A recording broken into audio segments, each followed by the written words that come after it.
जासु वचन रवि कर मंगल मूर्ति सतगुरु मिलवे सर्वदा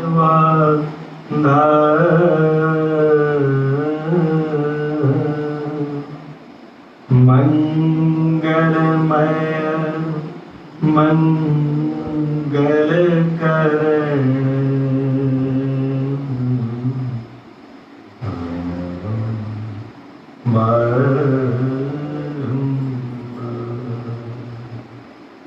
धन्य धन्य सतगुरु सुखद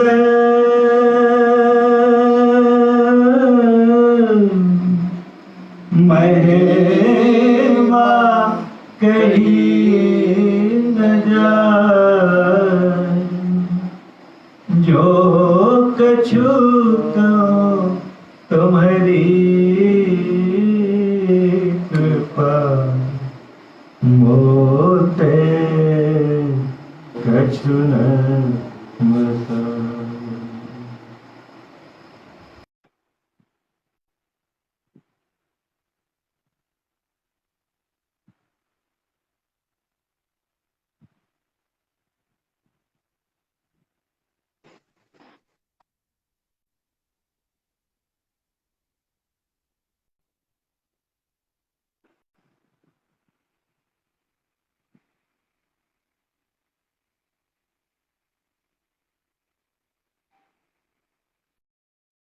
सद्गुरु महाराज की जय। समवेत समादरणीय सत्संग प्रेमी वृंद, आज का सत्संग कुछ अर्थों में विशेष है, क्योंकि आज हमारे साथ कहा जाए तो बिछड़े हुए सत्संगी बहुत लंबे अंतराल के बाद पुनः उपस्थित हुए हैं, और उपस्थित हुए हैं तो हर्ष का संवाद लेकर उपस्थित हैं। हर्ष को लेकर आए हैं और हर्ष का संवाद लेकर भी आए हैं। आज हमारे बीच आदरणीय श्री मनीष कोड़े जी और श्री विनय कुमार जी दोनों सत्संगी हैं, और दोनों अभी कुछ दिनों पूर्व ही पदोन्नत होकर आए हैं।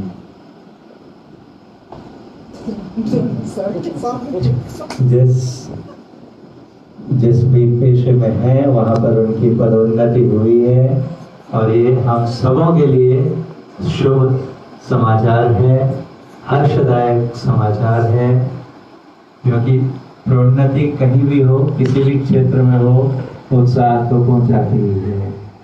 अंदर में कितनी पदोन्नति हुई ये तो जानने की मेरी ही कुवत नहीं है, इसलिए मैं नहीं कह सकता, लेकिन जो बाहर में उन्होंने उन्नति प्राप्त की है उसके लिए उन्हें हृदय से बधाई देते। और इसके साथ ही जुड़ी हुई एक और बात, और उनके और उज्ज्वल भविष्य की परमाराध्य सद्गुरु महाराज से उनके शुभ उन्नतियों की प्रार्थना भी करता हूँ। हम सभी प्रार्थना करते हैं। इसके साथ जुड़ी एक और बात है कि जब हम कुछ विशेष हासिल करते हैं, जब हमें कुछ खास प्राप्त होता है, तो मन में एक कृतज्ञता का भाव सहज रूप से उपजता है। क्योंकि यदि हम मानते हैं कि हमें जो मिला है वो किन्हीं की कृपा से मिला है, नहीं मानते हैं तब तो कोई बात नहीं है। क्योंकि दो तरह की भावनाएं हो सकती हैं कि एक लगे कि जो कुछ भी मैंने अर्जित किया है ये मेरा खुद का अर्जित किया हुआ है, ये मैंने अपने बलबूते अर्जित किया है, इसमें किसी दूसरे का कोई श्रेय नहीं है। तो खुद को भी तो कम से कम खुद के प्रति कृतज्ञता ज्ञापित करनी पड़ेगी। और जब हम खुद को समझ जाएं कि खुद कौन जिनके प्रति हम कृतज्ञता का ज्ञापित करते हैं, तो कहा कि जो खुद को जान लेता है वो खुदा को जान लेता है। लेकिन खैर उस अर्थ में नहीं भी समझे तो भी देखिए, बहुत बार हमें लगता है कि हम खुद मेहनत करते हैं और उसके बदले हमें मिलता है, लेकिन हर बार ऐसा होता नहीं है ना। देखिए क्रिकेट का मैच चल रहा है, आइए डॉक्टर साहब, जय गुरु।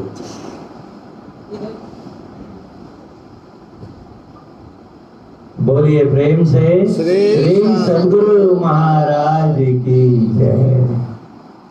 तो देखिए, देखा होगा हम लोगों ने कई बार, क्रिकेट मैच चल रहा है, दुनिया के धुरंधर खिलाड़ी हैं, है ना, और बहुत अच्छा खेलने आए हैं, पूरे डिटर्मिनेशन के साथ आए हैं, और एक गेंद आती है, बहुत अच्छा शॉट भी लगाते हैं, और एक असंभव सा कैच हो जाता है। क्या हुआ?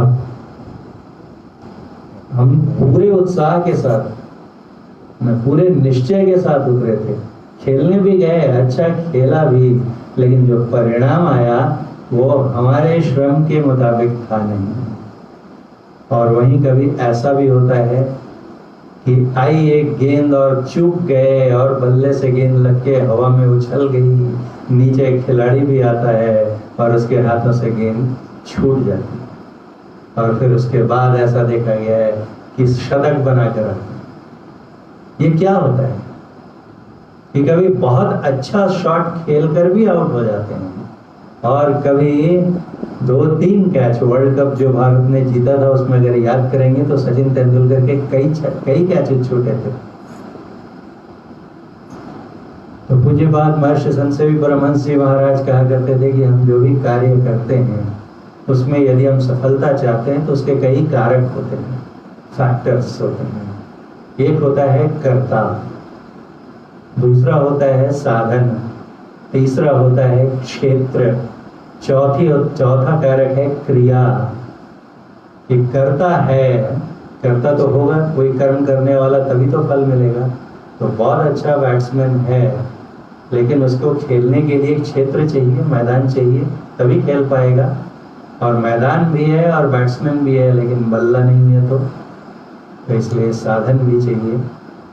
जब ये तीनों होंगे और उसके बाद अगर वो खेलने की क्रिया ही ना करे तो उसे कर्म भी करना होगा। कर्ता भी है, साधन भी है, क्षेत्र भी है और क्रिया भी हो रही है। इसके बाद जो परिणाम आएगा वो मुझे सफल बनाएगा या नहीं, ये 5वें कारक पर निर्भर करता है, जिसे भगवान श्री कृष्ण ने गीता में कहा अज्ञात। कितने अच्छे लोग होते हैं, हमने देखा होगा, कितने अच्छे गायक आते हैं, कलाकार आते हैं, 1-2 गीत गाते हैं और कहाँ गुमनामी के किस अंधेरे में खो जाते हैं, पूरी प्रतिभा होते हुए। अज्ञात अर्थात दैवी कृपा।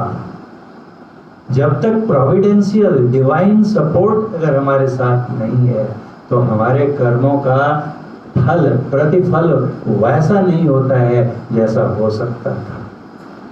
इसलिए कहीं ना कहीं कोई तो अज्ञात सत्ता है जो हमें सहायता करती है। तो आज हम जो कुछ भी हासिल करते हैं उसमें अगर हम मानते हैं कि ये किन्हीं की कृपा, हम गुरु भक्त लोग यहाँ एकत्रित हुए हैं, तो निश्चित रूप से हम अपनी सारी उपलब्धियों का श्रेय गुरु को देना चाहते हैं। और ये सत्य भी है, बिना गुरु की कृपा के कुछ होता नहीं। तो गुरु की कृपा से हमें जो मिला है, गुरु महाराज कहते थे कि यदि किन्हीं से हमारा कोई भला होता है, किन्हीं से अगर हम उपकृत होते हैं, तो जिनसे हम उपकृत होते हैं उनके प्रति कृतज्ञता का भाव न रखना कृतज्ञता कहलाती है।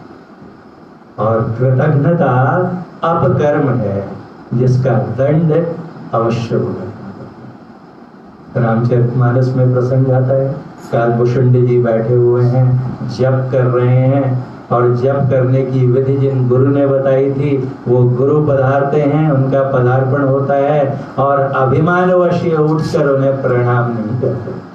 खुद वो अपनी आप विधि बताते हैं गरुड़ जी से कि मैं जप कर रहा था और तभी हमारे गुरु आए और अभिमानवश मैंने उन्हें उठकर प्रणाम नहीं किया। गुरु तो स्वभाव से ही दयालु हैं, उदार थे, उन्होंने कुछ नहीं कहा, उनके चेहरे पर कोई मलिनता नहीं आई। लेकिन क्या हुआ, गुरु तो स्वभाव से उदार होते हैं। हम कितनी गलतियां करते हैं अगर अपने जीवन पर, मैं दूसरों की नहीं कह सकता, अपनी कहता हूँ कि कितनी बार फिसलता हूँ, गिरता हूँ, जो नहीं करने योग्य कर्म है करता हूँ, और जैसा करता हूँ अगर गुरु वैसा ही दे दें तो न जाने कहाँ किस अधोगति में चले। लेकिन गुरु स्वभाव से उदार होते हैं, वो गलतियों को, भूलों को क्षमा करते हैं। लेकिन एक और सत्ता है जो देखती है, जब उन्होंने गुरु को प्रणाम नहीं किया, इतना घोर अपकर्म किया, तो कहते हैं आकाशवाणी हुई, भगवान शिव कुपित हो गए और अत्यंत क्रोध भरी वाणी में कहा कि रे शठ पापी, अपने गुरु भगवान के आने पर भी तू खड़ा नहीं रहा, अजगर की तरह बैठा रहा, जा अजगर हो जा। और तब ये जब इनको ऐसा श्राप मिला, ये भय से प्रकंपित होने लगे, तो देखिए गलती इनकी सजा कोई और दे रहा है, और द्रवित कौन होते हैं? गुरु। प्रार्थना करते हैं, आर्त स्वर में प्रार्थना करते हैं कि हे भगवान क्षमा कर दीजिए, ये अबोध है, जो गलती हुई, इससे जो अपराध हुआ है, अनजाने में हुआ है, इतना कठोर दंड से न दीजिए। गुरु महाराज कहते थे कि जो मैं कहता हूँ आप करते नहीं हैं, आप मतलब जो हमारे पास आए हैं, हमारी दीक्षा ग्रहण की है और इसके बाद भी हमारा कहा नहीं करते हैं, तो मैं कुछ कहूँगा नहीं, मैं कुछ करूँगा नहीं, लेकिन याद रखिए कि आप ईश्वरीय दंड से कभी नहीं बच पाएंगे। तो जो हमारा भला करते हैं, जिनसे हमें कुछ अच्छा विशेष प्राप्त होता है, उनके मन में कृतज्ञता का भाव आता है और प्रत्युपकार में हम उनके लिए कुछ करना चाहते हैं, तो क्या करेंगे? जो गुरु हैं, जो परमात्मा स्वरूप सदगुरु हैं, उनको हम ऐसा बदले में क्या दे सकते हैं?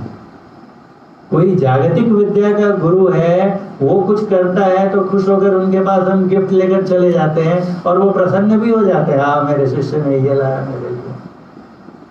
लेकिन उनको किस चीज की आवश्यकता है? वो तो सर्वथा निष्प्रिय निरीह हैं, उन्हें किसी चीज की कामना नहीं, फिर भी हम ऐसा कुछ करना चाहते हैं जिनसे उन्हें प्रसन्नता हो, तो ऐसा क्या करेंगे? तो जो गुरु हैं, हरि हैं, वो किस बात पर प्रसन्न होते हैं कि जो उन्होंने करने को बतलाया, जिसकी शिक्षा दीक्षा दी हमें, वो कर्म यदि हम करते हैं तो उन्हें प्रसन्न हो। तो आज हमें कुछ विशेष प्राप्त हुआ है और हम बदले में उन्हें कुछ देना चाहते हैं, तो क्या दे सकते हैं? देने के लिए हमारे पास एकमात्र है कि उनके आदेश पर चलना। जितना आज तक हम किया करते थे, ध्यान करते थे, भजन करते थे, आप आज के बाद से उससे अधिक करेंगे। अगर इस भावना के साथ हम चलेंगे तो हमारे गुरु प्रसन्न होंगे, हरि प्रसन्न होंगे, और यही सही अर्थों में उनके प्रति अपनी कृतज्ञता ज्ञापित करना होगा। शब्दों से बोलने से, है ना, जय जयकार करने से, उन्हें चढ़ावा चढ़ाने से उनको कोई फर्क नहीं पड़ता, क्योंकि वो हमारे मन की भावना देखते हैं और हमारे मन में जो चल रहा होता है, वहां पर यदि कतरनी है तो कह कबीर देख मन करनी, तेरे अंतर बीच कतरनी, कतरनी की गांठ न छूटे, तब पकड़ी पकड़ी जम टूटे। इस बात को हमें हमेशा याद रखना चाहिए। इसलिए हम लोग सभी यहाँ पर जितने एकत्रित हैं, एक अभिषेक को छोड़ दिया जाए तो सब के सब यहाँ पर गुरु दीक्षित हैं, गुरु भाई बहन हैं, चाहे वो छोटा दिखने में हर्ष हो या सबने दीक्षा ली हुई है, तो इसलिए हम सभी एक ही श्रेणी में, सब गुरु भाई बहन हैं। कोई दिखने में शरीर से बड़े हैं, है ना, कोई छोटे हैं, लेकिन सभी एक ही गुरु की संतानें हैं और हम सबों को उनके बताए मार्ग पर चलना चाहिए। गुरु महाराज क्या कहते थे, ये जो मनुष्य शरीर मिला है इसे पाकर क्या करो, तो इसे पाकर ईश्वर भक्ति करो, क्योंकि ये ईश्वर भक्ति ही है जो हमें सच्चा सुख दे सकता है, सच्ची शांति प्राप्त करा सकता है। और उस ईश्वर की भक्ति करने के लिए हमें ईश्वर के स्वरूप का भी ज्ञान होना चाहिए। कभी हमने कबीर साहब का भजन सुना, उसमें वो क्या कहते हैं, किन्हीं ने उनसे पूछा कि आप भक्ति करने को कहते तो हैं, लेकिन बताते हैं कि जिनकी भक्ति करनी है तो वो कैसे हैं, तो क्या पूछते हैं कि बाबा वो कैसा है, अगम अगोचर, अगम मतलब, गम मतलब जाना, जिस तक जाया ना जा सके, जहां तक हमारी बुद्धि भी ना पहुंचे। क्योंकि कल्पना भी करते हैं, कवि के बारे में कहते हैं ना, जहां न पहुंचे रवि तहां पहुंचे कवि। कल्पना के सहारे हम जहां तक जा सकते हैं वहां कल्पना भी नहीं पहुंचती है, बुद्धि की भी पहुंच नहीं है, अगोचर है, इंद्रियों की पहुंच के परे है। वो है कैसा? कबीर साहब कहते हैं कि किसी ने पूछा कि बाबा वो अगम अगोचर कैसा है, ताते हैं इसलिए मैं समझा कर कहता हूँ।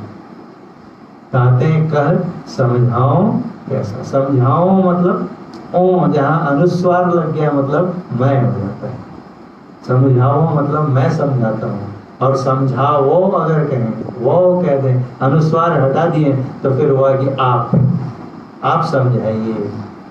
प्रभु मेरे अवगुण चित न धराओ, धराओ है वहाँ, अनुस्वार नहीं है। हे प्रभु मेरे अवगुणों को चित्त में धारण मत कीजिए, नहीं तो मैं बर्बादी हो जाऊंगा, माफ करिए। और समझाओ मतलब मैं समझाता हूँ। तो जो दिशय सो तो है नाही, है सो कहा न जाए, जस कथिए तस होत नहीं, जस है तैसा सो। कहते हैं कि उस परमात्मा के बारे में कैसे बताऊं, जो कुछ भी कहने जाऊं तुम कि दिखाओ, देखो ऐसा देखो वैसा देखो, इसके जैसा देखो उसके जैसा देखो, एग्जाम्पल से समझाते हैं ना, एनालॉजी से समझाते हैं, वहां कुछ काम नहीं करता। कैसा भी करो, जस कथिए, जो भी कहेंगे तस तो नहीं, वैसा वो नहीं है। तो कैसा है तो कहा जैसा है तैसा सो, वो जैसा है बस वैसा ही है, कह के नहीं बतला सकते, है सो कहा न जाई। वो जैसा है वैसे के वैसा कहकर उसको नहीं बता सकते, तो क्या फिर बतलाते क्यों है? साहब ने कहा दादू क्या कहते हैं, सृजनहार के कहत सुनत सुख उपजे। दादू सृजनहार के केते नाम अनंत, वो तो दूसरा एक और है, इसमें क्या है, कहत सुनत सुख उपजे अरु परमारथ हो गए। हम कहते हैं कि कहने उसके बारे में चर्चा करने से, बोलने से, सुनने से सुख होता है और परमार्थ के मार्ग पर हम लोग आगे बढ़ते हैं। लेकिन जो भी कहते हैं या जो भी सुनते हैं वो उसका एग्जैक्ट डिस्क्रिप्शन है नहीं। ऐसा है तो कहते हैं कि नहीं समझा सकता। आप देखिए गूंगा जो है वो बोल नहीं सकता है, और उसको अभी लड्डू खिला दीजिए, खाएगा, ऐसा नहीं कि उसको स्वाद नहीं आया, स्वाद तो आया ना, क्योंकि जीवाहीन नहीं है, उसकी जीभ तो है, जीभ पे लड्डू रखा तो टेस्ट तो आ गया ना, उसको खूब आनंद आया। और उसको पूछिए कैसा लगा, बेचारा कैसा छटपटाता है, जो बताना चाहता है कि मुझे बहुत अच्छा लगा, एक्सप्रेशन से बताता है। अरे बोल कर बताओ तो क्या करेगा बेचारा, बोल ही नहीं पाता है, कुछ तो आता करता है, बोलता है ना, इशारों से समझाता है, बहुत अच्छा लग रहा है, ये लग रहा है, लेकिन कह नहीं पाता। वैसे ही कहते हैं सैना बैना कई समझा। बैना मतलब होता है वाणी, वचन। किसकी वाणी में कहता हूं तो सैन मतलब इशारा, इशारों की, इशारा देखिए इंडेक्स फिंगर होता है ना, तो वो है, लेकिन ये खुद वहां जाता नहीं है, जा नहीं सकता। इशारों की भाषा में समझाता हूं, कैसे? तो कहते हैं कि देखो मैं अगर समझाता हूं तो मुझे ऐसा ही समझो कि मैं गूंगे का गुरु भाई हूं। एक तो गूंगे का गुरु भाई भी कहा जाता है, कि गूंगे ने गुड़ खा लिया, अब उससे पूछो कि कैसा लगा तो बेचारा क्या बतलाएगा, नहीं बतला पाएगा। वैसे ही वो परमात्मा जो है अकथनीय है, अनिर्वचनीय है। यहाँ थोड़ा और उसको इंटरेस्टिंग बनाते हुए कबीर साहब कहते हैं कि गूंगे का गुरु भाई, मतलब मैं गूंगे का गुरु भाई हूँ, यानी हम भी उसी के चेले हैं। गुरु गूंगा, चेला गूंगा, और मैं भी उसका गुरु भाई हूँ, मैं भी गूंगा। कैसे बताऊं? जो बोलता हूँ है पै पै पा पा ला ला दादा करता हूँ, ऐसा उससे मैं कह के नहीं बता सकता। उस परमात्मा का सही सही ज्ञान उसे ही हो सकता है जो खुद वहां पर जाए। बाबा देवी साहब से इस बार ही बता रहे थे पूज्य चिदानंद बाबा, इन्होंने पूछा वो कैसे करते हैं सृष्टि, क्यों करते हैं सृष्टि, क्यों बनाया उन्होंने हम लोगों को, समुचे सृष्टि का सृजन किया क्यों आखिर? तो बाबा देवी साहब ने कहा कि उनकी बाबा की अलग स्टाइल है, सुनो कैसे करते हैं, उस तक कैसे जाते हैं, उसका रास्ता हम तुमको बतला देते हैं।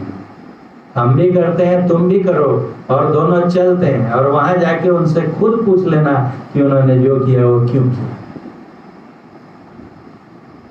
मुझे अच्युतानंद बाबा ही कहते हैं कि मैंने एक बार गुरु महाराज से पूछा था कि परमात्मा ने सृष्टि क्यों की। मैं घुमा फिरा के तरह तरह से लोग यही प्रश्न करते हैं कि जब सबसे पहली बार यहाँ पर आए, जीव आए, तब तो उनका कोई संचित कर्म नहीं था, तब जो उन्हें सुख दुख हुआ वो किस चलते हुआ। कहना वही चाहते हैं, घुमा फिरा कर गोल गोल बात वही पहुंचती है कि परमात्मा ने जो किया है कैसे, क्यों किया ऐसा। तो गुरु महाराज ने कहा कि उन्होंने क्यों किया। कोई भी कार्य का सही सही कारण उसके कर्ता को ही ज्ञात होता है।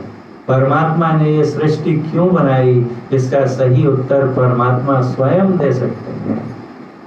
तो अच्युतानंद बाबा ने क्या कहा, बाबा ने कहा कि जो संत होते हैं, सदगुरु होते हैं, वो तो परमात्मा तक पहुंच के परमात्मा स्वरूप ही हो चुके होते हैं।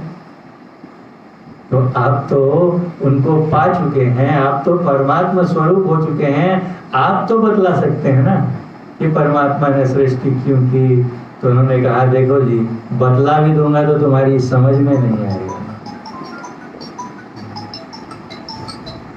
उसको जानने के लिए वहां तक पहुंचना होगा। आगे कहते हैं कबीर साहब ने भी कि क्या बिन देखे प्रतीत न आवे, कहे न को पतियाना। और आगे क्या कहते हैं, आगे देखिए, जाने जानना, उसको वही जानता है जो जान लेता है, वर्णन करके उसको नहीं बतलाता। बियॉन्ड डिस्क्रिप्शन, इनएफेबल बोलते हैं इसको, कह के नहीं बतला सकते। दृष्टि न दिसे, इन आंखों से दिखता नहीं है, मुष्टि न आवे, पकड़ में आता नहीं है, मुट्ठी में आता नहीं है, और विनस्ता भी नहीं, अविनाशी है। तो बिन देखे प्रतीत न आवे, कहे न को पतियाना। कौन समझेगा? समझा होए सो शब्द चिन्ह, जिसे शब्द की पहचान हो गई है। अंतिम पंक्ति में भी कहते हैं कौन सा शब्द, ये जो हम लोग कह रहे हैं ये भी शब्द है, ये शब्द नहीं, क्योंकि इसके बारे में स्पष्ट कहते हैं। ये जो किताब से पढ़ लिया, काजी कथय कतेब पुराना, काजी कुरान किताब की बातें करता है, और पंडित वेद पुराना, पंडित वेद पुराण की पढ़ लिख के पंडित बन गए, काजी बन गए, अक्षर ज्ञान हो गया, लेकिन अनुभव ज्ञान से परे हैं। तो क्या होगा? उनके कहने से वह अक्षर, परमात्मा का जो अक्षर है वो तो लखा न जाएगी, वह निरक्षर है, निरक्षर है, कहा कबीर साहब। सुनने में बड़ा अजीब लगता है ना कि परमात्मा को निरक्षर मतलब क्या होता है? इलिटरेट, कि जिसको ABCD का भी लिखना नहीं आता है, वो निरक्षर हुआ। ये भाव नहीं है वहां पर, वहां पर है निर जोड़ अक्षर। अक्षर किसे कहते हैं? ये जो सत है, जो चेतन तत्व है, उसको कहते हैं अक्षर। जो जड़ प्रकृति है उसे कहा अक्षर, और जो चेतन प्रकृति है, परा प्रकृति है, उसको कहा अक्षर। परमात्मा न क्षर है न क्षर है न अक्षर है, दोनों में से कोई नहीं है। रोज पढ़ते हैं हम लोग, सब क्षेत्र क्षर अपरा परा पर और अक्षर पार में। वो क्षर के भी परे है और अक्षर के भी परे है, वो अक्षर भी नहीं है, नहीं अक्षर है। तो जो अक्षर के भी परे है, सत के भी परे है, वहां उसको हम अपनी इस वाणी से, जीवा से, बैखरी वाणी से बताना चाहें तो ये कभी होने को नहीं है। वह अक्षर जो परमात्मा का अक्षर है वो क्या है, तो कहा लखा न जाई मात्रा लगाए न काना। मात्रा लगाते ना, ई की मात्रा, बड़ी ई की मात्रा, छोटी ई की मात्रा, बड़ी ऊ की मात्रा, दीर्घ ऊ, ह्रस्व ऊ। आकार को काना भी बोलते हैं पहले उधर की भाषा में, और नहीं तो कान भी होता है। इस कान से उसको सुन भी नहीं सकते और मात्रा लगा लगा के लिख भी नहीं सकते। इनमें से किसी की पकड़ में नहीं है। नादी, वादी, पढ़ना, गुनना, जो ये नाद की साधना करते हैं, जो संगीत की साधना करते हैं, जो संगीत गाते हैं, उनको भी पूछिए तो कहते हैं क्या करते हैं, तो हम लोग बोले नाद ब्रह्म के उपासक। तो ये जो बाहर वाला नाद ब्रह्म है उस ब्रह्म तक नहीं पहुंचा सकता। क्योंकि गुरु महाराज ने एक प्रवचन में कहा कि कुछ लोग बोलते हैं कि हम लोग जो कुछ भी बोलते हैं, जो भी बोल दिया हमने, वो स्टोर्ड हो जाता है यूनिवर्स में, वो अनश्वर है। हमने जो भी ध्वनि प्रोड्यूस की वो अब नष्ट नहीं होगा, वो गूंजता रहता है आकाश में हमेशा के लिए। तो गुरु महाराज ने कहा उसके बारे में कि ठीक है, वो इस आकाश में गूंजता रहेगा। हमने जो बोला वो कौन सी वाणी हुई, स्थूल वाणी हुई, क्योंकि स्थूल जिह्वा के सहारे बोला है ना, ग्रॉस। और वो कहाँ गूंज रहा है, इस आकाश में। ये आकाश कैसा है, तो कहा ये स्थूल आकाश। ये स्थूल आकाश कहाँ से उत्पन्न हुआ है, सूक्ष्म आकाश से, और सूक्ष्म कारण से। गुरु महाराज कहते थे कि स्थूल चीज बिना सूक्ष्म के नहीं हो सकती, और सूक्ष्म का भी कारण होता है। जैसे मुझे मकान बनाना है तो मन में एक विचार आया कि अब हो गया, अभी भी नहीं मकान बनाएंगे तो कब बनाएंगे, तो एक मन में एक ख्याल आया, या गाड़ी खरीदनी है, तो ये जो हो गया एक कारण बन गया। मन में जो विचार आया ना, ये कारण हो गया। अब ये कोई कार्य कराएगा। जब भी कारण हुआ तो ये कोई कार्य कराता है। कारण उत्पन्न हो गया भवन निर्माण का, और इसके बाद हम क्या करेंगे, तो सोचने लगते हैं कैसा मकान बनाना है। हमारा प्लॉट तो इधर है, ईस्ट फेसिंग है, वेस्ट फेसिंग है, इतना लंबा है, इतना चौड़ा है। और उसके बाद जाते हैं और किसी जो डिजाइनर है उनके पास जाते हैं, बोलते हैं कि मुझे मकान बनाना है, तो पूछता है हमारी रिक्वायरमेंट्स और उसके हिसाब से एक नक्शा बना देता है। वो जो बना, क्या बना, सूक्ष्म, वो क्या है, मॉडल है। और जब असल में उसके हिसाब से हम लोग मकान बना लेते हैं तब क्या हो जाता है, ये स्थूल हो जाता है। कोई भी स्थूल के पहले उसका सूक्ष्म रूप आता है, और उस सूक्ष्म के पहले भी कारण होता है। जो जिससे उपजता है वो उसी में लीन हो जाता है। बर्फ पानी से निकला तो बर्फ पानी बन जाता है। जल तत्व में विलीन होता है, पृथ्वी तत्व में विलीन होता है, और ये सारे स्थूल तत्व सूक्ष्म में विलीन हो जाते हैं। तो एक समय आएगा जब ये स्थूल आकाश सूक्ष्म आकाश में लय हो जाएगा, विलीन हो जाएगा। और जब ये स्थूल आकाश ही विलीन हो गया तो उसमें जितने गूंज रहे शब्द थे वो भी साथ में लय हो जाएगा कि नहीं उनका। तो ये अनश्वर है क्या, ये अनाशी शब्द नहीं है, ये नाद ब्रह्म नहीं है। हम कितनी भी संगीत की उपासना करें, कितने भी बड़े गायक बन जाएं, यहाँ नहीं, जो सूक्ष्म लोग हैं वहां गंधर्व संगीत विद्या के गायक होते हैं। गंधर्व वो भी जो गीत गायन करते हैं उनका भी जो शब्द होता है वो भी नाशवान शब्द। एक ही अक्षर शब्द है, वो कौन सा, सतलोक से आया हुआ, चैतन्य लोक से आया हुआ, और उसकी डोर कहाँ लगी हुई है, परमात्मा के पास। जैसे नल से पानी आ रहा है तो पानी की धारा बह रही है, लेकिन उसका कंट्रोल कहाँ है, नल के पास है। नल खोल देते हैं तो धारा बहने लगती है ना, कहाँ, ऊपर से नीचे की ओर बहती हुई जाती है धारा, और नल बंद कर दिया तो खत्म हो गई ना धारा। जिनसे वो धारा निकली है शब्द की, वो बंद कर देंगे तो बंद भी हो जाएगा। लेकिन जिस दिशा में उसका प्रवाह है, उसका प्रवाह उसी दिशा में रहेगा, कभी वो उल्टा नहीं होगा। जैसे नल हम लोग चलाते हैं, फुल कर दिए तो बहुत सारी धारा निकलती है, और उसको धीरे धीरे धीरे धीरे धीरे धीरे बंद करते जाइए, और बंद होने लगेगा धारा पतली होने लगती है, और देखिए और बहुत बंद करेंगे तो टूटने लगती है, टूटती है ना धारा, और बंद कर दिया तो बाद में देखिए 2-4 बूंदें टपकने लगती है और फिर पूरा बंद हो जाता है। लेकिन 2-4 बूंद भी जो टपकती है वो किधर जाती है? नीचे ही जाती है ना। ऐसा देखा गया कि अब नल बंद कर रहे हैं तो धारा पलट के नीचे से ऊपर जाने लगी? ऐसा नहीं होता है। तो धारा जो है उनसे निकली हुई वो प्रकृति के निर्माण में, सृष्टि के निर्माण में प्रवाहित होती रहती है और हमेशा उसी दिशा में प्रवाहित होती रहेगी। वो पलट जाए कभी धारा, ऐसा नहीं हो सकता, लेकिन उस धारा को पकड़ के हम पलट सकते हैं।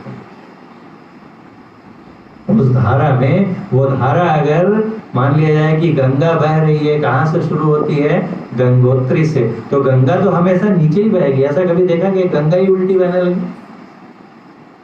आज गंगा जो है भागलपुर से चली, कानपुर पहुंच गई, इलाहाबाद पहुंच गई, और वहां से हरिद्वार ऋषिकेश होके जाके गंगोत्री में चली गई। अगर गंगोत्री में उद्गम ही सूख जाए तो गंगा जो पहले पहुंचती थी गंगा सागर तक, उसके पहले ही सूख जाएगी, कलकत्ता नहीं पहुंच पाएगी, भागलपुर में ही सूख जाएगी। और अगर स्रोत का वहां पर उसका कम हो जाए तो कानपुर में सूख जाएगी, ऋषिकेश में सूख जाएगी, लेकिन होते होते गंगा कभी उल्टी नहीं बहेगी। और जब पूरा फ्लो बंद कर दिया जाए तो क्या होगा? गंगा ही समाप्त हो जाएगी। ऐसे ही जो चेतन धारा उनसे निकली है, अगर वो कभी उनकी मौज हो जाए, उनकी मौज से ही ये धारा बनी और उनकी मौज होगी तो ये धारा समाप्त भी हो जाएगी। गुरु महाराज कहते हैं ये प्रकृति द्वय, उत्पत्ति लय द्वय प्रकृति, परा प्रकृति और अपरा प्रकृति। परा अर्थात वो चेतन धार, वो भी उत्पत्ति होती है और लय भी होता है। ये प्रकृति द्वय उत्पत्ति लय होवे प्रभु की मौज से। उनका जब तक मूड है, स्वीट विल है, तब तक है। जब खेल कर रहे हैं, मूड हुआ बंद करो, स्टॉप दिस गेम, तो खत्म सब कुछ। लेकिन जब तक वो धारा बह रही है, और अगर कोई उल्टा तैर सकता है तो भागलपुर से तैरना शुरू करेगा या गंगा सागर से तैरना शुरू करेगा, तो कलकत्ते से होता हुआ, भागलपुर से होता हुआ, चलता हुआ हरिद्वार ऋषिकेश होता हुआ कहाँ पहुंच जाएगा? गंगोत्री पहुंच जाएगा। ये जो अभी रामेश्वर जी ने भजन गाया है गुरु महाराज का, हम लोग तो इधर जा रहे हैं, उल्टी दिशा में जा रहे हैं, धारा में बह रहे हैं। और धारा में तो इतना बल है कि वो हाथी को भी बहा ले जाती है। अभी जो बाढ़ आई थी उसमें देखे दृश्य, हम लोग डेहरी ऑन सोन में रहते थे, यहाँ तो ऐसा सीन नहीं मिलता है। तो सोन की धारा बहुत तेज होती है, सोन अपनी धारा के लिए जानी जाती है, बहुत वेगवती धारा होती है। तो वहां पर हमारा उस समय भारत का सबसे लंबा पुल हुआ करता था, बाद में पटना में बन गया और राजेंद्र सेतु, तो वो लंबा हो गया। तो वहां पर जाते थे हम लोग और देखते थे बाढ़ आती थी, बड़े बड़े जानवर, गाय भैंस हाथ बह के आ जाते थे, उसमें बहे जा रहे हैं, कोई बस नहीं चलता। लेकिन वहीं पर तुलसीदास जी कहते हैं सफरी सन्मुख जल प्रवाह। एक सफरी नामक छोटी मछली होती है, वो छोटी होती है। एक बार हमने शेयर भी किया था, वो वीडियो ही गायब हो गया, कहीं साउथ अमेरिका का वीडियो था। ये धारा बह रही है एक तरफ से और रोड को पार कर रही है, दूसरी तरफ जा रही है, और छोटी छोटी छोटी छोटी मछलियां उल्टी दिशा में जा रही है, और दोनों तरफ गाड़ियां लग गई, रुक गई, और लोग देख रहे हैं वो तमाशा। तो सफरी सन्मुख, वो छोटी मछली जो होती है वो उल्टी चलती है, कितनी भी तेज धारा हो, हाथी बह जाएगा लेकिन वो आराम से नीचे से ऊपर चलेगा। वैसे ही ये जो धारा है उसको जो पकड़ लेंगे तो क्या कहते हैं कबीर साहब, उलटी पाछिलो पैरों पकड़ो, पसरा मना बटोर। अगर हम लोग अपने मन को बटोर लें, और कैसे बटोरेंगे मन को बटोरने के लिए क्या करना पड़ेगा? तो मन अभी कहाँ फैला हुआ है कि जल्दी से ये खत्म हो, फिर अभी चारू आया हुआ है और हर्ष आया हुआ है, दोनों कभी एक कॉलोनी में रहा करते थे, अभी कितने सालों के बाद मिले हैं। अंकल कब बोलना बंद करेंगे तो फिर हम लोग थोड़ी बातें बंद करेंगे। मन जो है हमारा, देख कितना छोटा बच्चा बोल रहा है नहीं, तो इधर भी कुछ रखा हुआ है अंदर कहीं क्षुधा की अग्नि जल रही होगी तो उसकी भी प्रतीक्षा होगी। इसको और बहुत बढ़िया बढ़िया व्यंजन दिख रहे हैं, आए हुए हैं। तो मन जो है हमारे संसार में फैला रहता है। इस फैले हुए मन को, इसको क्या कहा कबीर साहब ने कि ऐरावत। ऐरावत हाथी से तुलना की। हाथी कितना विशाल होता है और उसको कितना एक सूंड होती है ना। ऐरावत हाथी के बारे में कहा जाता है, ऐसी मान्यता है कि उसको 4 सूंड होते हैं। और कितना विशाल होगा। और जहां जाना है हमें वो मार्ग इतना सकरा है कि कहते हैं कि भक्ति मार्ग साकरा राई 10वें भाव है। राई किसको कहते हैं? मस्टर्ड सीड देखा है ना, सरसों का दाना कितना छोटा होता है, बारीक, और उसको भी 10 टुकड़े कर दो तो और कितना छोटा हो जाएगा। उससे भी बहुत छोटा मार्ग है जिसमें से होकर हमें जाना है। और जिसको जाना है, कौन चलेगा? तो क्या ये शरीर जाएगा क्या? वहां नहीं जाएगा। कौन जाएगा? मन जाएगा। और मन जिसको जाना है उतने सूक्ष्म मार्ग में से घुसना है। वो उसकी हालत कैसी है? तो कहा मन ऐरावत हो ही रहा, कैसे हो इस समय। घुसना है सुई की नोक से भी बारीक मार्ग में। और मन फैल के हाथी, देखिए ना 10 दरवाजे हैं, 10 दरवाजे, 9 दरवाजे, कहीं 9 बोलते हैं, कहीं 10, नाभि को भी कहीं गिन लेते हैं, वहां 10 बोलते हैं, नहीं तो 9 दरवाजे, 9 खिड़कियां, चढ़ोल आत्म मूर्ति बस हुई। ये जो हमारे 9 खिड़कियां हैं, 9 दरवाजे हैं, इसमें कौन? 2 आंख के, 2 कान के, 2 नाक के, 1 मुंह का और मलमूत्र विसर्जन करने के एक 9 द्वारों में और 10 इंद्रियों में हमारा मन फैला रहता है। सब देखिए एक एक का कनेक्शन एक रहता है। अच्छा रूप दिखा, किसने देखा? आंखों ने। और उसके पीछे चल पड़े, कौन चल पड़ा? पैर। तो आंखों का कनेक्शन पैर से, एक एक ज्ञानेंद्रिय का कनेक्शन एक एक कर्मेंद्रिय से है। विचार करके देखिए ना।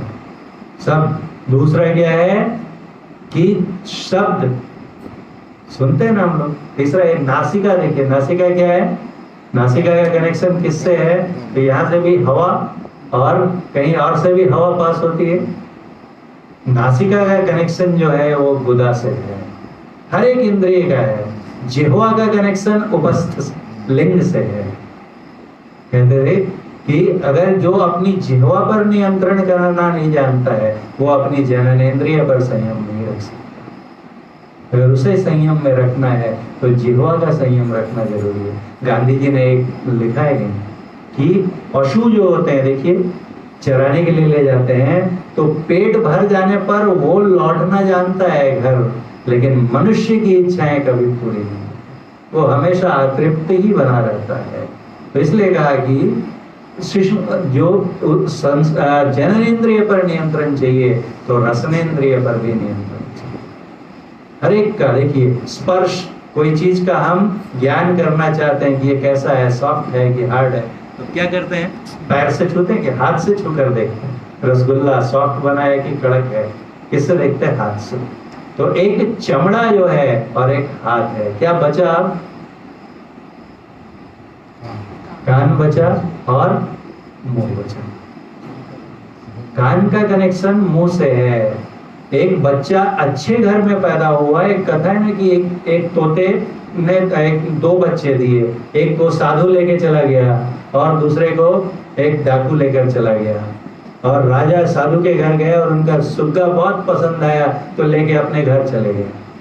और सुग्गा रोज बढ़िया बढ़िया मंत्र सुनाता था, वेद की ऋचाओं का पाठ सुबह सुबह करने लगता था, क्योंकि उसको ऐसा साधु बाबा ने सिखाया था। और बड़ी प्रसन्नता होती थी राजा को कि कितना अच्छा सुग्गा है, कितना अच्छे से उच्चारण करता है। और एक दिन संयोगवश वो मर गया। ऐसे ही दूसरा सुग्गा ढूंढ कर लाओ, बिल्कुल उसका कॉपी, उसके ही भाई था, जुड़वा भाई। कहाँ था वो? तो चोर डकैत के घर में था। तो वहां क्या सीखेगा? गालियां सीखेगा। दोनों देखिए एक साथ एक माँ बाप से उत्पन्न हुए। एक साधु के घर में गया तो अच्छे अच्छे मंत्र पढ़ने लगा, है ना, और ये गालियां देने लगा। उसको खरीद के लाया और लगा वो गालियां, राजा का चोर क्या कर रहा है, नालायक, ऐसा कुछ बोलना शुरू किया। राजा वो मार के फेंको, कहाँ से लाया है इसको? जो हम सुनते हैं वही बोलते हैं। बच्चा जब छोटा रहता है तो उसको कौन बोलना सिखाता है? माँ सिखाती है ना। जिसकी माँ बहुत कम बोलती है उसका बच्चा भी देर से बोलता और जिसकी माँ खूब बोलते रहती है, टॉकेटिव, बार बार पकड़ के बच्चा कुछ नहीं बोले तो भी, देखिए ना कभी कभी तो अजीब सा लगता है कि बच्चा तो कुछ भी नहीं बोलता और माँ कितना बोलते रहती है उसके साथ, अरे मेरा लाला खाएगा, ये लेगा, वो लेगा, वो देखो आ गए पापा, बोलो बोलो पापा, और वे कुछ नहीं बोलता है। लेकिन वो सुनता है, जो कर्णेंद्रिय से सुनता है बाद में उसी का आहिस्ता आहिस्ता उच्चारण करना शुरू कर देता है। हर ज्ञानेंद्रिय का संबंध है, हर एक एक कर्मेंद्रिय से, एक एक कनेक्शन जोड़ा फिक्स्ड है। इसलिए देखा गया कि जो जन्म से बधिर होते हैं, जन्म से बहरे होते हैं, वो गूंगे भी हो जाते हैं। क्यों? क्योंकि कभी सुना ही नहीं, कुछ सुना ही नहीं, तो बेचारा बोलेगा क्या, कैसे बोलेगा? उसको कोई वर्ड ही नहीं पता है। तो अगर हम सुन नहीं सकते तो बोल भी नहीं सकते। तो ये 10 इंद्रियों में हमारे मन की धारें फैली हुई हैं, इनको बटोरने को कहते हैं, और बटोर के वहां ले जाने को कहते हैं मन में मन, नैना में नैना। नैनों में नैन होगा तभी मन में मन जाएगा। कौन सा मन? तो एक है तन मन जो शरीर में फैला हुआ है, और एक होता है निज मन जिसकी पहुंच एक पिंड में है और एक ब्रह्मांड में। जब तक हमारा मन पिंड में, शरीर में फंसा रहता है, तब तक ये तन मन रहता है, और जब यही सिमट के उस द्वार में, दशम द्वार में घुस जाता है, तो यही तन मन से क्या हो जाता है? निज मन हो जाता है। पिंडी मन से ब्रह्मांडी मन हो जाता है। इसके लिए इसको समेटना है। ये समेटने की क्रिया हमें गुरु बतलाते हैं, हम लोग वो क्रिया जानते हैं, उसका अभ्यास करते हैं। अभ्यास देखिए, जो भी प्रमोशन इन्हें मिला है, ये दोनों ही जानता हूं मैं कि इनको जो प्रमोशन मिला है, ये इनके जो सीआर्स हैं वो साइको फैंसी पर बेस्ड नहीं है। इन दोनों का जो स्वभाव है, ये बॉस हमारे किससे खुश होंगे वो काम करो नहीं, ये कर्तव्य परायण है। और ये स्पिरिचुअलिटी का फायदा है। जो आध्यात्मिक मानस के होते हैं वो जो है अपने कर्तव्य निष्ठ होते हैं कि अगर कहीं से मुझे, अगर WCL मुझे 2 लाख 2.5 लाख रुपए प्रति माह की सैलरी देता है, तो जो स्पिरिचुअलिस्टिक होगा वो ये कोशिश करेगा कि मैं ऐसा रिपे करूं कि 2.5 लाख लेता हूं तो मैं कंपनी को 2.25 लाख या 3 लाख रिपे कर सकूं। जिसको मुहावरे में कहते हैं वॉकिंग दैट एक्स्ट्रा माइल, कि जितने का पैसा दिया उतने तक चले नहीं, उससे 1 माइल और ज्यादा चल के दिखाऊंगा। ये जो एक नेचुरल, और ये स्पिरिचुअलिटी हर जगह हेल्प करती है। अभी जालाखाना प्रसून में देखिए, जिसको जो कैंपस प्लेसमेंट हुई तो उसमें उसने हॉबी में लिखा था स्पिरिचुअलिटी, और जहाँ सिलेक्शन हुआ, संयोग देखिए, फिर से मैं कहता हूँ गुरु कृपा। जो कि आज मैं कॉलेज में हूँ और अगर 100 लोगों के पास बातें करूं, मेरे कितने बैचमेट्स हैं और संतमत सत्संग में उनमें से सिर्फ 2 हैं, विकास कुमार और श्री मोहन जी, यही दोनों है ना। और कितने हैं कॉलेज में मैं बात करूं, देखिए यहाँ पर हमारे AP सिंह साहब बैठे हुए हैं, लेकिन अगर वहां बात करूं तो कोई रुचि नहीं लेगा। इंटरव्यू में एक ऐसा इंटरव्यूअर आ जाए जो कि रुचि ले, ये भी एक ऊपर वाले का डिवाइन डिजाइन है। और वो पूछने लगते हैं कि स्पिरिचुअलिटी मतलब क्या, फिर वो बताता है और बोलता है, उन्होंने पूछा है कि ठीक है तुम स्पिरिचुअलिस्टिक हो, हैव यू एक्सपीरियंस गॉड, अनुभव किया? तो बोला नहीं किया है, लेकिन मेरा उसमें उनमें पक्का विश्वास है क्योंकि बहुत साइंटिफिक है। क्या साइंटिफिक है? बोला अच्छा, can you please tell me what's the point, how do you define a point. सोचिए कैसी स्थिति हो गई। ऐसा बोलते हैं इंटरव्यू का ये आर्ट है कि आप इंटरव्यूअर को अपनी स्ट्रेंथ एरिया में, डोमेन में ले जाएं, and then you can start dictating terms. अब वो पूछता है कि आप बताएंगे क्या पॉइंट है, तो वो चक्कर में आ गए होंगे और फिर पॉइंट बना के दिखाया, तो बोला अगर ये पॉइंट है तो इसे क्यों लिखते हैं हम लोग, let A B a point.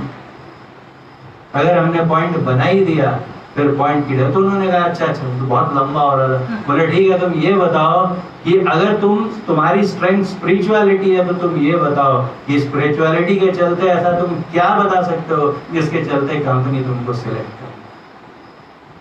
तुमने कहा कि स्पिरिचुअलिटी मुझे फोकस देता है। जो भी टारगेट है मेरे सामने, मैं फोकस्ड होकर उस पर काम करता हूँ, डिस्ट्रैक्शंस कम होती हैं, इसलिए मेरी प्रोडक्टिविटी ज़्यादा होती है।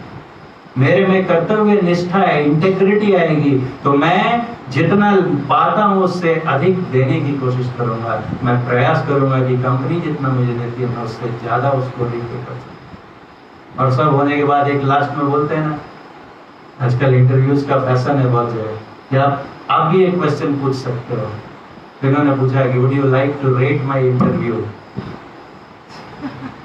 तो उन्होंने कहा कि ऐसे पर्सनल रिव्यूज हम लोग नहीं देते, तुमको कंपनी में मिलकर ही बतलाएंगे। मतलब क्या हुआ, it's indirectly saying you are selected. तो देखिए कहाँ पर क्या काम कर जाता है।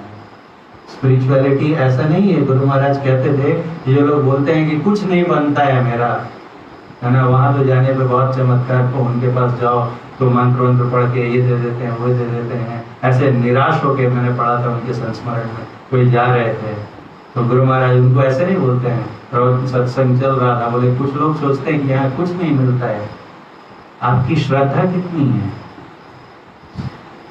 जो कहा जाता है उसको कितनी श्रद्धा पूर्वक करते हैं, विश्वास कितना है आपका, आस्था कितनी है। मुझे बाद महर्षि संत परमहंस जी महाराज कहा करते थे कि जहाँ आस्था है वहाँ व्यवस्था है, जहाँ पूर्ण आस्था है वहाँ पूर्ण व्यवस्था है। तो हमें आस्थावान होकर, श्रद्धा समन्वित होकर जो गुरु ने मार्ग बताया है उस पर चलते रहने का प्रयास करना चाहिए। ये पदोन्नति बहुत अच्छी है, ईश्वर करे इससे और अच्छी और ऊपर की पोस्ट मिले, है ना। लेकिन इसके साथ में जितनी भी कमाई हम लोग करेंगे इस बात का ध्यान रखना चाहिए कि नहीं रह जाएगी। डॉन हॉवर्ड साहब ऋषिकेश में आए थे, उसके पहले ही दीक्षा ले चुके थे पूज्य पाद महर्षि संतसेठ जी महाराज से, और तब उन्होंने पूछा है, ऋषिकेश के अधिवेशन में आए थे, कि आप जो है ध्यान करते हैं डॉन साहब। तो उन्होंने कहा करता हूँ लेकिन कम करता हूँ। उन्होंने कहा क्या, क्यों? तो मैंने काम से, बिजनेस में इतना बिजी, नाम ही है ना बिजीनेस, जो उनको बिजी रखे वो हमारा बिजनेस है, वह उसमें इतनी व्यस्तता रहती है। तो उन्होंने कहा जो कमा रहे हैं उसमें से कितना लेकर जाएंगे, उधर थोड़ा कम कीजिए, इधर थोड़ा बढ़ाइए। और एक बार कहना था, वो कहते थे कि देखिए संस्कार होते हैं, एक सूखी दिया सलाई होती है, उसको एक बार घिसिए भक्त से जल जाती है, और एक गीली दिया सलाई होती है, बरसात में देखिए घिसते घिसते उसका मसाला निकल जाता है, काठी भी टूट जाती है लेकिन जलती नहीं है। तो संस्कारों पर जो परत पाप संस्कार मोटे होते हैं ना, घिसते घिसते भी कितने बार हम लोग गुरु वचन सुनते हैं, संत वाणियां सुनते हैं, लेकिन फिर वही ढाक के तीन पर यहाँ से चलते हैं वहीं पहुंच जाते हैं, जैसे फिर वैसे ही हो जाते हैं। क्या कहा कि यहाँ से जो है इनमें से एक ढेला भी नहीं लेकर जा सकते, जो लेकर जा सकते, जो इसके बाहर के जीवन में काम आएगा। और वो जीवन इतना लंबा है, इतना लंबा है कि अगर हम यहाँ 100 साल भी जीते हैं तो उसके सामने एक डॉट के बराबर भी नहीं। इतना लंबा जीवन हमारा है, उसके लिए कोई प्रबंध नहीं। थोड़ी सी एक यात्रा पर चलते हैं हम लोग तो कुछ करके ले जाते हैं। यहाँ से कलकत्ते जाना है तो डिनर के लिए क्या लेंगे, अगली सुबह में नाश्ते के लिए क्या लेंगे, वहाँ जाकर पहनेंगे क्या, कौन कितने दिन रहना है, तो 4 दिन रहना था तो 5 कुर्ते रखे मेरे लिए, है ना। ये सब कर लिया, इतनी व्यवस्था एक सांसारिक यात्रा के लिए हम लोग करते हैं। लेकिन जब यहाँ से छूटेंगे तो एक यात्रा पर जाना पड़ेगा। कहाँ जाना है, कैसी हालत में जाना है, क्या होगा हमारा। गुरु महाराज कहते थे कुछ ज्ञान नहीं, कितनी चिंता क्यों। किसी भी धर्म में रहे, किसी भी मजहब में रहे। कल हम लोग गए थे वो एक मिशन मंगल देखने, फिर तो वहां पर देखा कि बच्चा है जो दूसरी साइंटिस्ट है विद्या बालन जी, उनका बेटा जो है उसको कहीं से पता चलता है कि उर्दू में बड़ा ये है अट्रैक्शन, सिंगर बनना चाहता है। तो बोला कि अगर उर्दू सीखूंगा मुसलमान बन जाऊंगा तो फिर जो है मेरी प्रोग्रेस उधर ज्यादा होगी। तो कुरान लेकर आ जाता है, और उसके पिता जो है मार के समझाना चाहते हैं, थप्पड़ी मारने को जब देखो तब उठते हैं। लेकिन वो बोलती है ऐसे नहीं होगा, समझाना पड़ेगा, और समय आता है सही समय पे इतने अच्छे तरीके से समझाए। अब देखिए प्रश्न उठेगा कि आप फिल्म में देखते हैं, तो बता देना जरूरी है कि हाँ देखता हूँ कभी कभी। नहीं तो क्या होता है ना, एक अलग से इमेज बन जाती है। जो सही है, मेरा ये कहना है कि मैं जैसा हूँ ना वैसा ही दिखना चाहिए। मुझे अभी भी याद आता है, भालर में कामेश्वर जी रहते थे और हम लोग उनके यहाँ थोड़ा पहले दूर जाना होता तो पहले पहुंचते थे, और मैं भाभी चाय बनाती हैं पहले पहुंचने पे, और मैं चाय पी रहा था कुर्ता पैजामा पहन के तैयार होके, और कामेश्वर जी ने फोटो खींच के और संत मत सत्संग ग्रुप में डाल दिया चाय पीते हुए। हाँ, प्रवेश सर सत्संग के लिए तैयार होते हुए, क्या तैयारी कर रहे हैं? चाय पी रहे हैं। देखिए फिल्म ईमानदारी से कहता हूँ, इंस्टेंट जो मन में रिएक्शन हुआ जैसे ही देखा कामेश्वर जी ने क्या करते रहते हैं मालूम नहीं। अब ये चित्र डालने की इनको क्या जरूरत थी? क्यों ऐसा हुआ? क्योंकि मैं दिखना कुछ और चाहता हूं और हूं कुछ और, तभी ये भावना आएगी मन में ना। और वो चित्र देखकर मेरी एक सत्संगी अनुजा जो बड़ा स्नेह रखती हैं, उन्होंने मुझसे पूछी थी जब मुलाकात हुई, भैया आप चाय भी पीते हैं? तो मैंने कहा जी पीता हूँ, आज भी पीता हूँ, कम पीता हूँ लेकिन पीता हूँ। तो वैसे ही अगर जाता हूँ ना तो मुझे फिर बाद में जब विवेक से उसका विचार किया, जो पहला रिएक्शन आया वो तो स्पॉन्टेनियस था, लेकिन जब विवेक से उस पर विचार किया तो मैंने कहा चलो अच्छा हुआ। धन्यवाद किया गुरु महाराज के कि इन्होंने ये चित्र भेज दिया। लोग जान तो लें कि ये चाय भी पीते हैं, मेरे में जो कमियां हैं मैं जानता हूँ, खामियां हैं। फिल्म जहाँ गया, क्योंकि सुना था बहुत मिशन मंगलयान, बहुत गर्व की बात की, बनी हुई अच्छी, इसलिए गया। तो देखिए वो कैसे समझाती है कि वो साइंटिस्ट है लेकिन प्रे करती है। जब लॉन्च होना है और बहुत तेज बारिश हो रही है और रुकने का नाम ही नहीं ले रही है, सारी टीम नर्वस है कि अगर ये 4 दिनों के अंदर हम लॉन्च नहीं कर पाए तो मार्स जो नजदीक आ रहा है उससे दूर हो जाएगा, तो फिर कभी उसकी ऑर्बिट में नहीं जाएगा, हमारा मिशन अबॉर्ट हो जाएगा। और वो प्रे कर रही है, और तभी वो बच्चा आता है, उनका बेटा आता है और पूछता है मामा यू ऑल्सो प्रे? बोले yes I do, I believe in God. I believe in a power which lies beyond what we do. एक ऐसा जो हमारे सबके परे, एक संसार के परे एक शक्ति है, उसमें मैं बिलीव करती हूँ। तो क्या कहता है कि भगवान के बोलने से तो रुक नहीं रही है बारिश, बोले ऐसा करो कि अल्लाह से करो, खुदा से प्रे करो तो शायद रुक जाएगी। तो बोलती है कि pray to the power, not to the, तस्वीर को नहीं पावर को प्रे करो।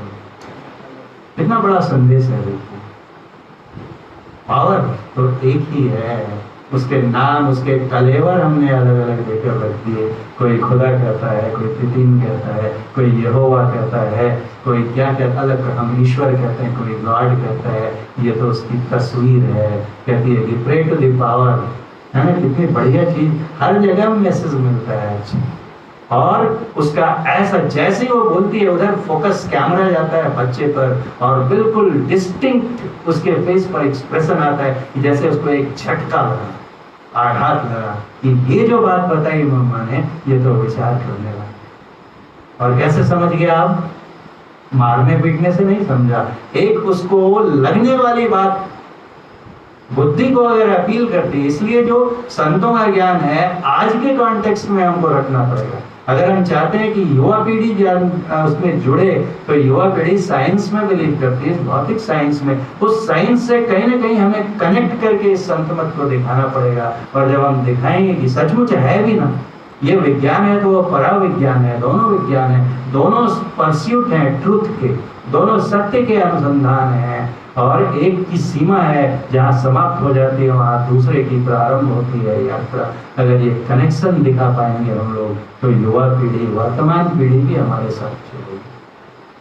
सत्य तो कभी नहीं बदलेगा, जो आज से करोड़ों वर्ष पहले था आज भी वही है और कल भी वही रहेगा। सत्य जो है त्रिकाल अबाधित होता है, वो कभी नहीं बदलता है। उस सत्य का ज्ञान हमें सद्गुरु करा चुके हैं। हम लोगों को आवश्यकता है कि उस सत्य तक पहुंचने के लिए जो अपेक्षित प्रयास है उसमें पूरी मुस्तैदी के साथ, चुस्ती के साथ भिड़ें, उसमें शिथिलता न आने दें। इहलौकिक और पारलौकिक दोनों उन्नतियों के लिए प्रयासरत रहें। बोलिए प्रेम से श्री सद्गुरु महाराज की।